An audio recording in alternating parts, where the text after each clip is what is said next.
اعوذ باللہ من الشیطان الرجیم بسم اللہ الرحمن الرحیم قالوا یا ایہا العزیز ان له ابا شیخا کبیرا فخذ احدنا مکانہ ان نراک من المحسنین۔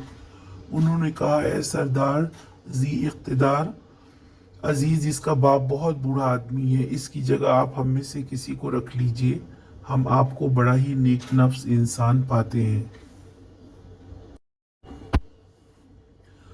بھائیوں نے کہا اس کا باپ بہت بوڑھا آدمی ہے، ہم میں سے کسی کو اس کی جگہ روک لو اور اسے جانے دو، ورنہ وہ ہمیں نہیں چھوڑیں گے، یعنی والد ان کو اس حال میں واپس آتا نہیں دیکھ سکیں گے۔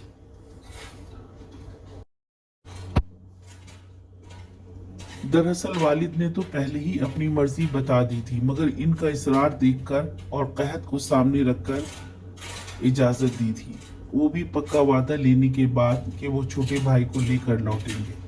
ابھی تک وہ یوسف علیہ السلام کو نہیں بھولے، اس پر سے بنیامین کا غم، یہ سوچ کر انہوں نے کہا کہ ہم میں سے کسی کو رکھ لیں سزا کے طور پر۔